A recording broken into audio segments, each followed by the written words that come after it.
Hello everyone and welcome to your weekly dose of truth tarot.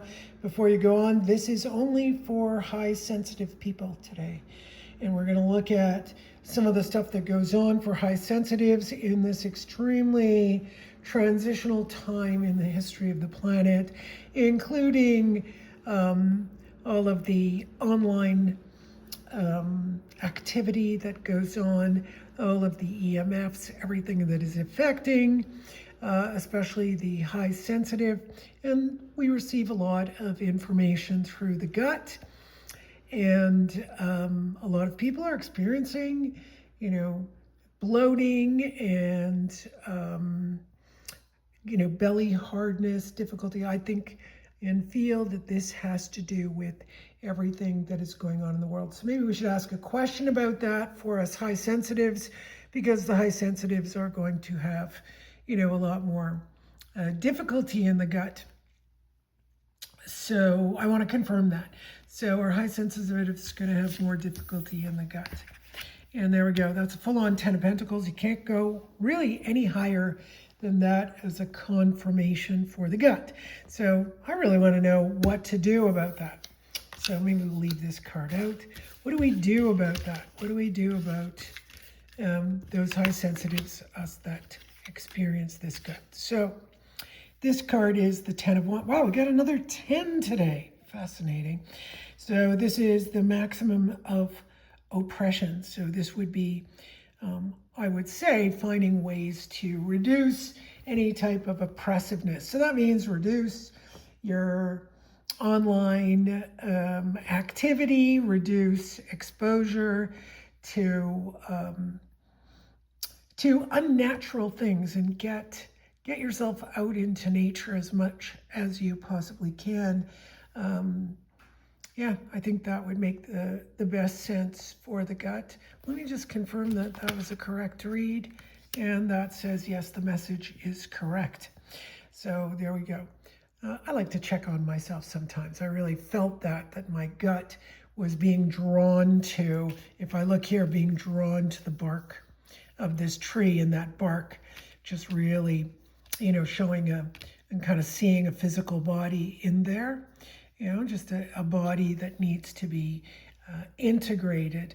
And that integration also leads to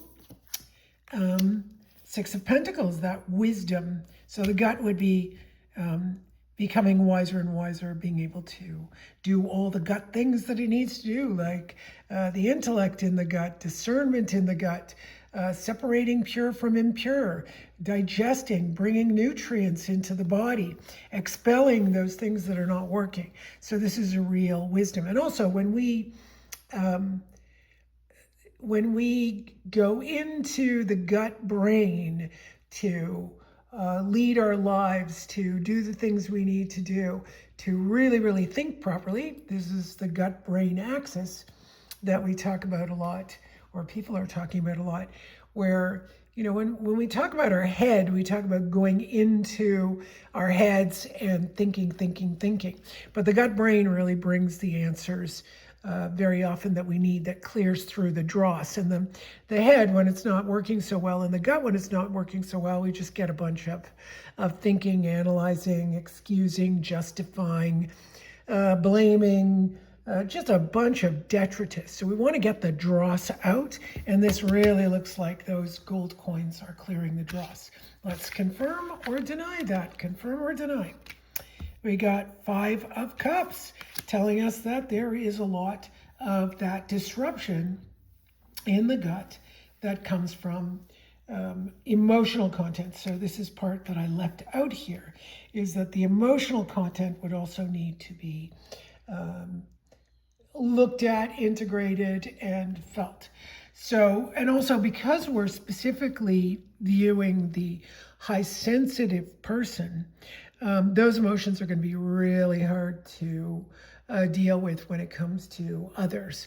So the high sensitive tends to process things at a very high rate. You see, there we go. And that's what it does to us. That was the question I was asking, is what does it do to us? And that's what the mind does to us as well. So oftentimes the high sensitive can go in their heads and analyze, what's going on and think that they're not doing it properly when really what you need is going out in nature, grounding, and taking care of yourself that way. All right, everyone, for those of you who are high sensitive, I would love to hear some of your questions.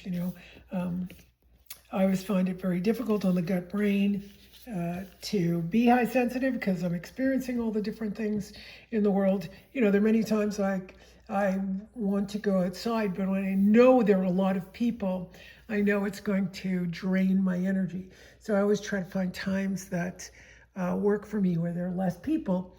But you know what happens is I still get really tired and I can't get out at the times that there are less people, which means that I can't do some of the things I did want to do, like, go for another walk, take care of my body, all those things. So it is very interesting to be able to find ways to deal with all these things, to find different ways, because when the body gets tired, and high sensitives can get drained very quickly, is to find something grounding. Yeah, so this Nine of Swords indicates the mind. So when the mind goes awry, you must ground. Okay, so movement, that kind of thing really helps out. All right, all my high sensitives, that's 15 to 20% of the population at varying degrees, but definitely something that needs addressing because we high sensitives do have a difficult time. All right, everyone, have a great week and see you next week.